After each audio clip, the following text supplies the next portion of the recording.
Today, we're going to talk about the law of error. Stay tuned.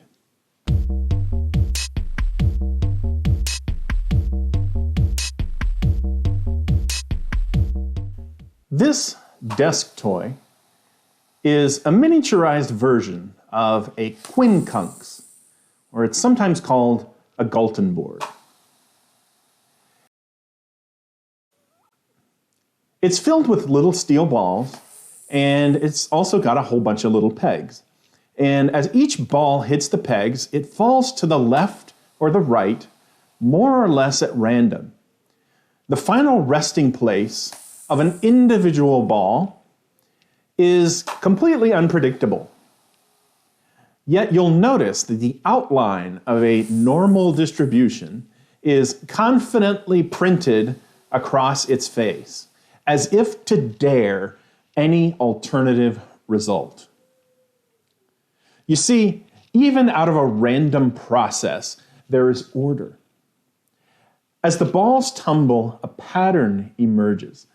In the late 1700s, this pattern was discovered and was described as the law of errors.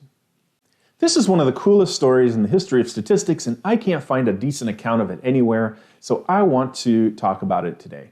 Our story begins on a cold night in the French countryside where a man named Pierre-Simon Laplace was doing his best to, as precisely as possible, measure the positions of the stars. The problem he had was his equipment wasn't perfect, and every time he took a measurement, he got a little bit different answer. Maybe the ground was a little muddy, maybe the wind was blowing, maybe there were some imperfections in the glass of his telescope. He was trying to measure something precisely that eluded precision. But he noticed something.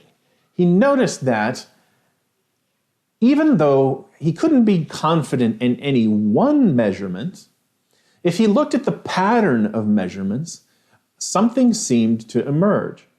Imagine throwing darts and trying to hit a bullseye. If you throw enough darts, you may never hit the bullseye, but you might be able to look at the pattern of where the darts flew and infer the most likely position of the bullseye from that data. Laplace realized that you can never know with absolute certainty the location of the thing you're trying to measure, but you can know with probability more or less. You see, when you measure something, that measurement consists of two pieces. One is the true value of the thing you're trying to measure, its actual location in the sky if it's a star. And the other thing that your measurement consists of is some error, some mistakes, or some variations that deviated away from that true value. But what he noticed is that the errors are more likely to be close to that actual true measurement than they are to be wildly off, wildly different. And this was the genius insight.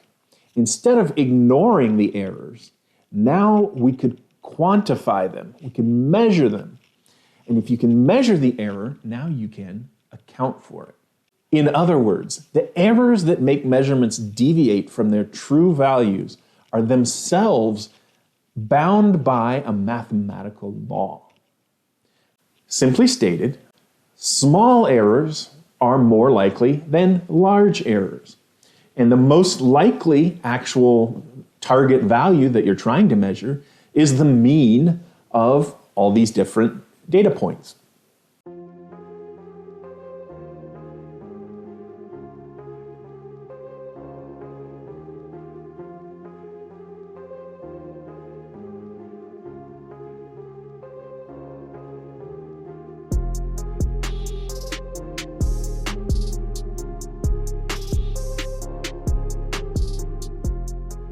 This understanding is what allowed us to start making better and better precision measurements in science and the development of what we know as inferential statistics today.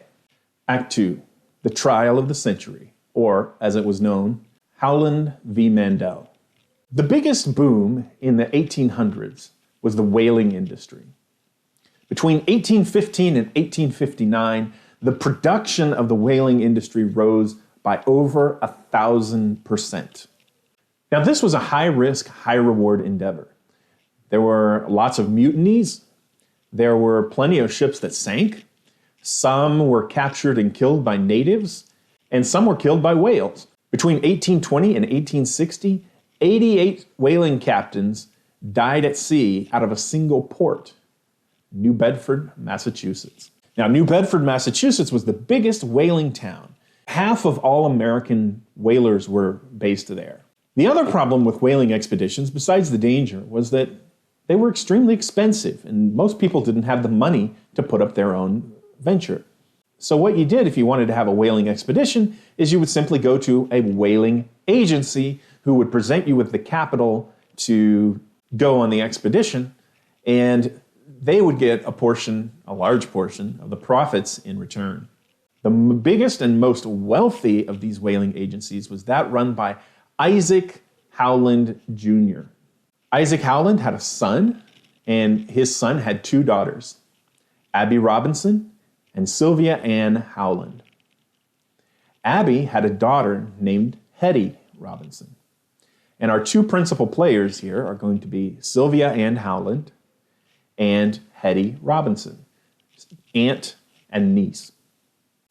A couple things you need to know about the Howlands and the Robinsons. First, they were Quakers. And Quakers are very frugal, meaning they save money. They don't spend a lot.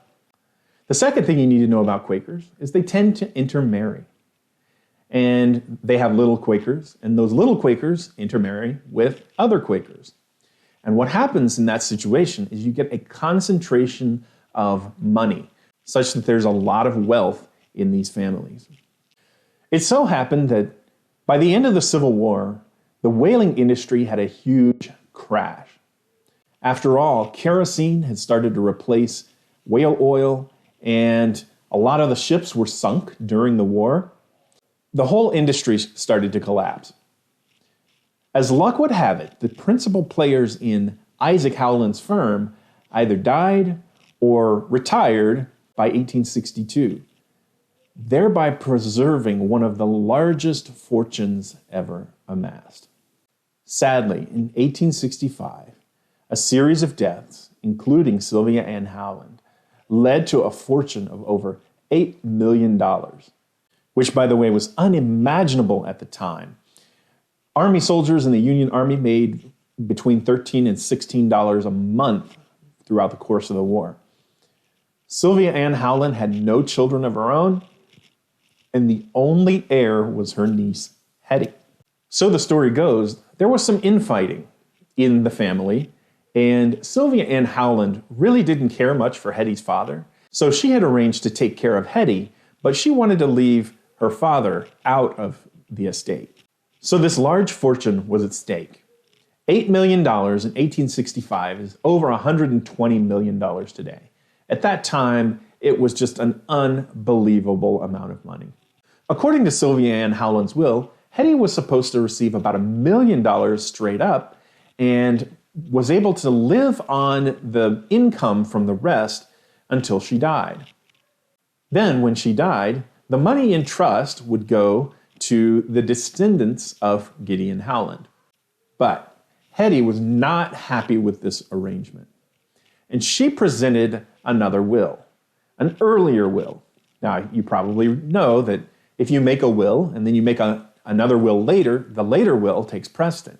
However, Hetty says that this will has the first page, which says, all of this money is mine. And you can see my aunt's signature here.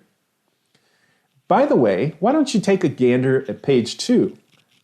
Page 2 says, not only is this what I wish to happen when I die, I also would like to revoke all wills made by me before or after this one. And Hetty made sure to point out, notice that there's a signature on the second page. That's clearly my aunt's signature. It matches exactly the signature on the front page, right down to where it sits in the margins of the page. And of course, she and I are the only ones who ever signed or saw this page because she didn't want my dad to get any money. Okay, so what do you think the problem was here? Of course, everybody said that she's lying. She faked the second page to try and get all that money. So of course, she sued, and there was a huge case. This case had no shortage of money to spend, and so they hired all kinds of new technologies.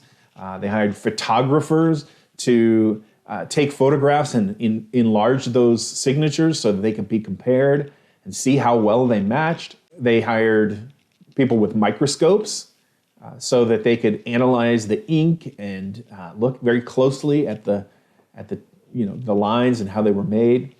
They hired bankers who their job, in large part, was verifying signatures day in and day out and authenticating that checks came from the actual people who wrote them. So they would have been experts. The interesting thing here is that the defense took a tactic of hiring two Harvard professors. Benjamin Pierce, the father, had been a disciple of Laplace. As a graduate student, one of his jobs was to help translate Laplace's works into English. So he would have been well aware of Laplace's interest in the law of errors. He says to his son, Charles, here's what I want you to do. I want you to take this sample of checks that we have. We have 42 checks that we all agree are Sylvia Ann Howland's checks and have her signature. From those checks, I want you to compare each one against the other and look for places where the pen makes a downstroke. We're going to compare those. So there are 30 positions like this in Sylvia Ann Howland's signature. We're going to compare each signature against the other 41, and we're going to see how many positions line up. Everybody agreed that the first page signature was legitimate. The second page signature, which was in question, lined up with the first page at all 30 positions. What is the likelihood that that happened by chance? Now let's think about this for a minute. When you make a signature, is your intent to make it different every time? Of course not. Your goal is to make the signature as precisely the same as possible. So your intention, your will, is to make an identical signature every time. After all, it's your signature. So it seems like it's a pretty good chance that your signatures would overlap.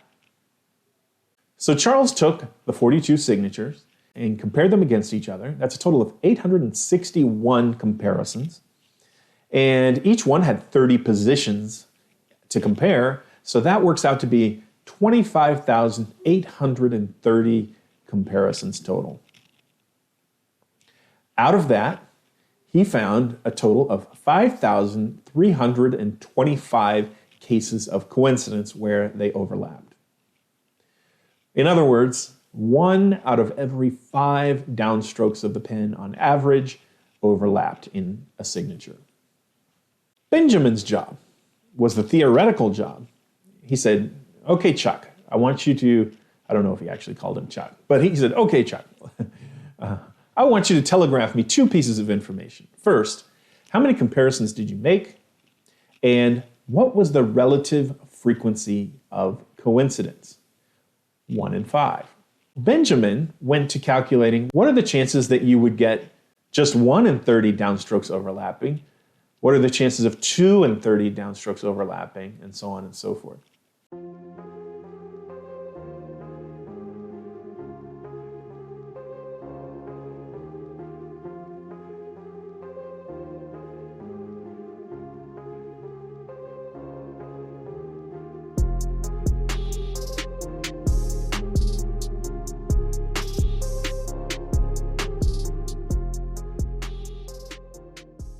When Benjamin did this, he created a theoretical distribution of how many you would expect to find overlapping just by chance alone. Then he compared that to Charles's actual empirical result of how many different cases of coincidence there were. How many times was there 1 in 30? How many times was there 2 in 30? And so on. And the astounding thing is how closely those two overlapped. People didn't believe this. The people in the court thought that there was some kind of statistical trickery, some sort of shenanigans going on. But they didn't know about the law of errors like the Pierces did. If there are 30 downstroke positions to compare and 1 in 5 overlap, that means the average is going to be somewhere around 6 downstrokes overlapping on average. And if you look at the data, that's exactly what you see. You see a peak at around 6 downstrokes. But the other thing you'll notice is that while that's the most probable outcome, it falls off quickly from there, such that by the time you get to 7, 8, by the time you get to 10 overlapping downstrokes, there are very few instances of this occurring. So as you go further and further away from the mean, what's happening to the probability of observing each of these outcomes? It's getting smaller and smaller and smaller, such that by the time you get out to about 15 overlapping downstrokes, the probability is next to nothing that they're going to observe that data. So what are the chances that all 30 downstroke positions would overlap? Well, it's going to be pretty darn near 0. But for thoroughness, they calculated those odds. They said that the chances of all 30 downstrokes overlapping, just purely due to chance, based on this data, is 1 in 5 to the 30th power, or 1 in 2,666 millions of millions of millions. Such a number, so says Benjamin Pierce, transcends human experience. So vast improbability is practically an impossibility. Such evanescent shadows of probability cannot belong to actual life. They are unimaginably less than those least things which the law cares not for. The coincidence which has occurred here must have had its origin in an intention to produce it. It is utterly repugnant to sound reason to attribute this coincidence to any cause but design.